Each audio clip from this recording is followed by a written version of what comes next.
السلام علیکم ورحمۃ اللہ وبرکاتہ۔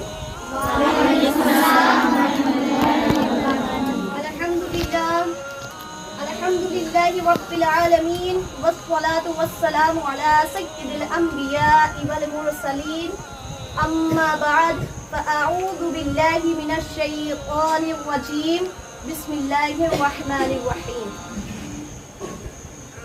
آج میں آپ سبھی کے سامنے پیش کرنے والی ہوں حج کے افعال و مناسک۔ سب سے پہلے ہمیں یہ جاننا چاہیے کہ حج کہتے کسے ہے کہ نہیں؟ سب سے پہلے ہمیں یہ جاننا ہے کہ حج کسے کہتے ہیں۔ تو حج وہ ہے جو احرام باندھ کر 9 ذی الحجہ کو عرفات میں ٹھہرنے اور خانہ کعبہ کی طواف کرنے کو حج کہتے ہیں۔ اس کے لیے ایک خاص وقت مقرر ہے۔ اور حج کی کتنی قسمیں ہیں یہ بھی تو جاننا ضروری ہے کہ حج کی کتنی قسمیں ہیں، حج کس طریقے کے ہوتے ہیں۔ تو یہ حج کی اقسام ہیں۔ دیکھیے، پہلا حج جو ہے حج قران، حج تمتع اور حج افراد۔ حج قران کسے کہتے ہیں؟ جس میں حج اور عمرے دونوں کی نیت کی جائے اس کو حج قران کہتے ہیں۔ اور اب رہا حج تمتع۔ تو حج تمتع کسے کہتے ہیں؟ تو حج تمتع یہ ہے کہ پہلے عمرے کا احرام باندھ کر مکہ معظمہ میں جائے اور عمرہ کرنے کے بعد پھر حج کی نیت کر لے، اور اس حج کی نیت کر کے احرام باندھ لے، اسے حج تمتع کہتے ہیں۔ اور رہا حج افراد۔ تو حج افراد کسے کہتے ہیں؟ تو حج افراد وہ ہے جس میں صرف حج کی نیت کی جائے۔ تو یہ ہوئے حج کے اقسام۔ اب حج کرنے سے پہلے ہمیں سب سے پہلے کس چیز کی ضرورت پڑتی ہے؟ تو وہ ہے احرام۔ احرام، سب سے پہلے احرام باندھنا ہے۔ احرام کس طریقے سے باندھا جاتا ہے؟ احرام باندھنے کا طریقہ کیا ہے؟ تو مرد حضرات جو ہے وہ اس طریقے سے احرام باندھیں گے کہ ان کا پہلے وہ 2 چادر لیں گے۔ ایک چادر جو ہے وہ تہبند کی طرح باندھ لیں گے اور دوسری چادر اس طریقے سے اوڑھیں گے کہ ان کا دونوں کاندھا، پیٹھ اور سینہ چھپا ہو۔ جیسے کہ ہماری یہ بہن ہے، ان کو ہم احرام باندھ کے دکھاتے ہیں کہ کس طریقے سے ہمیں احرام باندھنا ہے۔ تو پہلے یہ چادر کا ایک کنارہ ہے اور یہ دوسرا کنارہ، تو ہم اس طریقے سے احرام باندھیں گے۔ یہ ہوا احرام۔ اور بعض اوقات لوگ غلطی کر دیتے ہیں کہ جب احرام باندھتے ہیں تو اسی وقت سے استباح بھی کر لیتے ہیں۔ اب استباح جو ہے وہ ہے کہ بغل کے نیچے سے اور داہنا کاندھا کھلا ہوتا ہے اور یہ کنارہ بائیں منڈے پر ڈال دیتے ہیں، تو یہ استباح ہوتا ہے۔ تو ہمیں یہ نہیں کرنا ہے۔ جب ہم احرام باندھیں تو ہمیں دونوں کاندھا چھپا لینا ہے اس طریقے سے۔ یہ ہوا احرام، یہ مرد حضرات کا احرام ہے۔ اور عورتیں جو ہیں احرام باندھیں گی، ان کا کوئی مخصوص احرام نہیں ہے، بلکہ جو کپڑے پہنتی ہیں وہی ان کا احرام ہے۔ ہاں، احرام کی حالت میں عورتوں کا چہرہ کھلا ہونا چاہیے، کیونکہ اگر عورت احرام کی حالت میں چہرہ چھپائیں گی تو چہرہ چھپانا حرام ہے، اس لیے ہمیں احرام کی حالت میں چہرہ کھلا رکھنا ہے۔ اب احرام جو باندھتے ہیں وہ کہاں سے باندھا جائے یہ بھی تو بیان کرنا ضروری ہے۔ تو احرام کہاں سے باندھا جائے گا؟ تو سب جگہوں کے لیے ایک میقات بیان کی گئی ہے کہ لوگ کہاں سے احرام باندھیں۔ جیسا کہ ہندوستان کے لوگوں کے لیے بیان کیا گیا ہے کہ وہ یلملم سے احرام باندھیں گے۔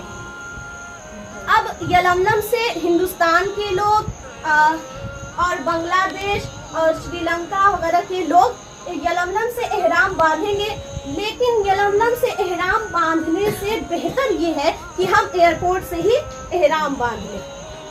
جب ہم احرام باندھیں تو احرام باندھنے کے بعد ہمیں تلبیہ پڑھنا ہے۔ تلبیہ کسے کہتے ہیں؟ یعنی لبیک، اور وہ یہ ہے لبیک نہیں، نیت بھی تو کرنی ضروری ہے. تو اس وقت ہم نیت کریں گے اور اس طریقے سے کہ اللہم انی ارید الحج والعمرۃ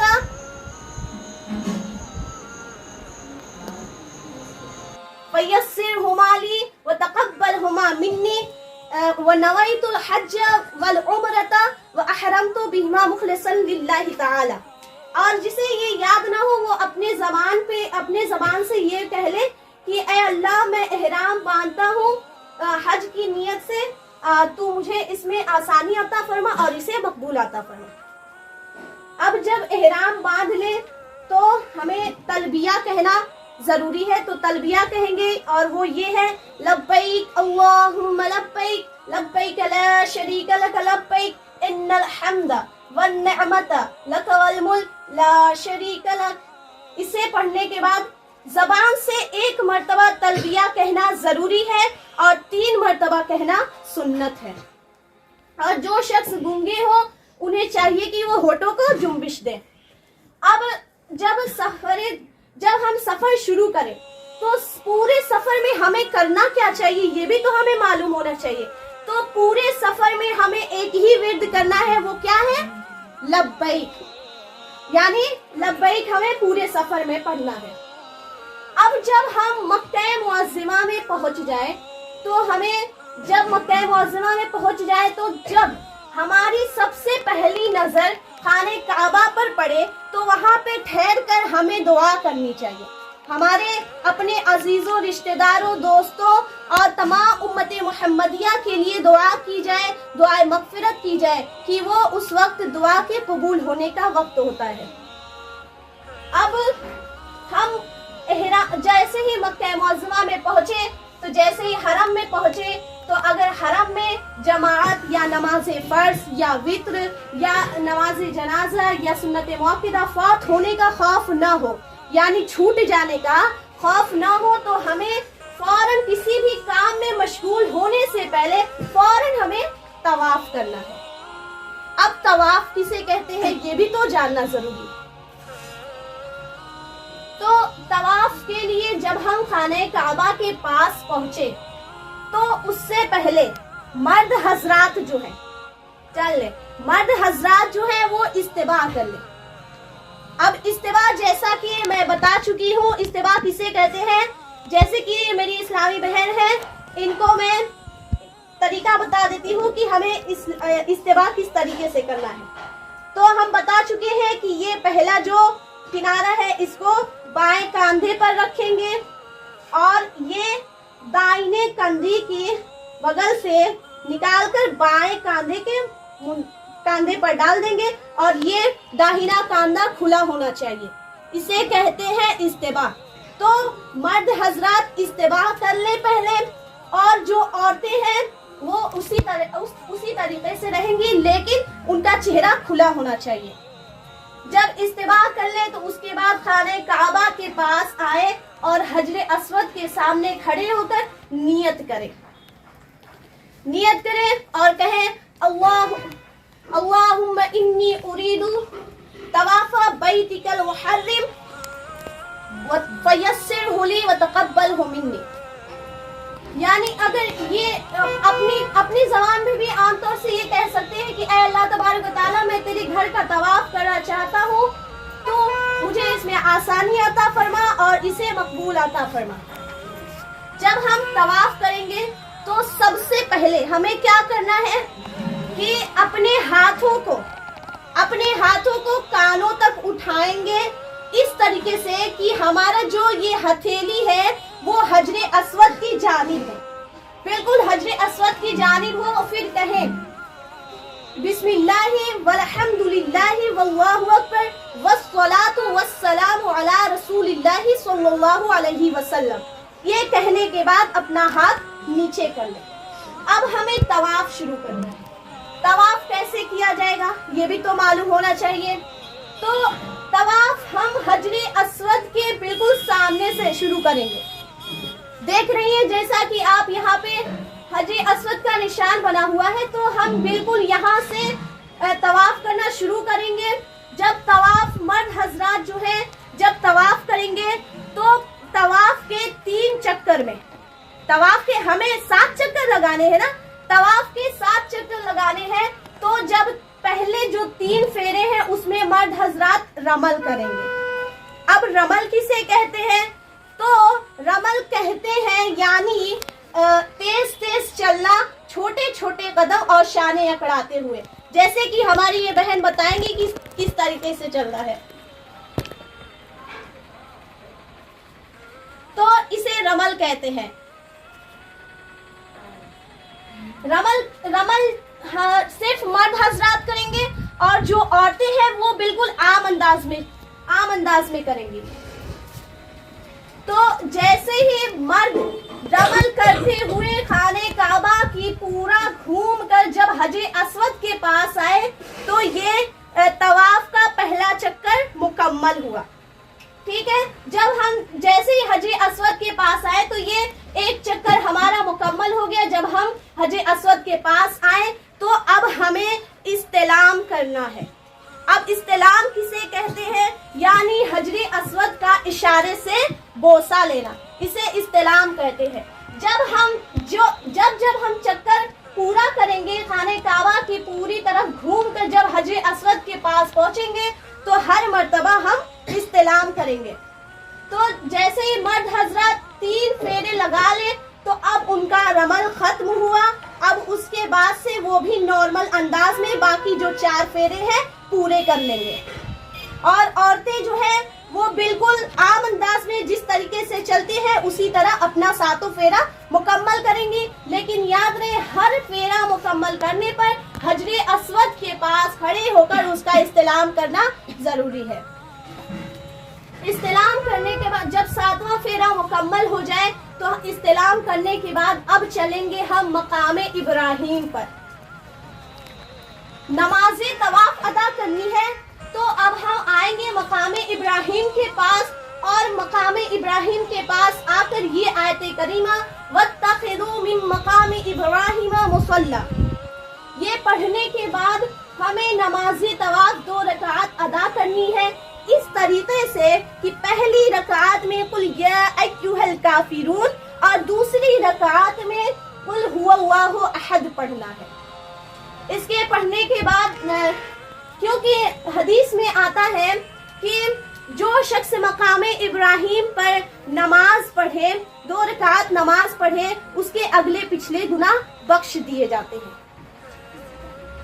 اب مقام ابراہیم پر نماز ادا کرنے کے بعد ملتزم سے لپٹنا. اب ملتزم کسے کہتے ہیں یہ بھی ہمیں معلوم نہیں ہوگا, تو آئیے میں بتا دیتی ہوں کہ ملتزم کسے کہتے ہیں. یہ جو آپ دیکھ رہی ہیں حجر اسود اور خانہ کعبہ کا جو دروازہ ہے, یہ دروازہ ہے, اس کے بیچ میں جو دیوار ہے اسے ملتزم کہتے ہیں. اس سے لپٹ کر دعا مانگنے کو کہتے ہیں ملتزم سے لپٹنا. لیکن اس وقت ممکن نہیں ہے کیونکہ خانہ کعبہ کا جو غلاف ہوتا ہے اس میں خوشبو وغیرہ لگی ہوتی ہے. اگر ہم اس سے لپٹیں گے تو وہ خوشبو ہو سکتا ہے کہ ہمارے احرام میں لگ جائے. تو اس لیے اس سے لپٹنے کی بجائے ملتزم کے سامنے کھڑے ہو کے ہم دعا مانگ لیں. اب ملتزم سے لپٹنے کے بعد آنا ہے آب زمزم. آب زمزم لے کر ہمیں کیا کرنا ہے کہ آب زمزم لے لیں. اس کے بعد 3 سانس میں پیٹ بھر کے آب زمزم کھڑے ہو کر پیے اور شروع بسم اللہ سے کریں اور ختم الحمدللہ پر کر دیں. آب زمزم پینے کے بعد اب باری آئی صفا اور مروہ کے درمیان سعی کرنے کی. صفا اور مروہ کے درمیان سعی کرنے سے پہلے استلام کر لینا سنت ہے. اب استلام جیسے جب ہمارا 7واں پھیرا مکمل, جیسے ہی ہمارا طواف کرتے وقت پھیرا مکمل ہوتا تھا, حجر اسود کے پاس آتے تھے تو ہم استلام کرتے تھے, بالکل اسی طرح صفا اور مروہ کے درمیان سعی کرنے سے پہلے استلام کرنا سنت ہے. اب ہم صفا کے پاس آئیں گے. یاد رہے کہ ہمیں صفا اور مروہ کا 7 چکر لگانا ہے. 7 چکر لگانا ہے, گویا صفا سے شروع ہوگا اور مروہ پر 1 چکر پورا ہو جائے گا.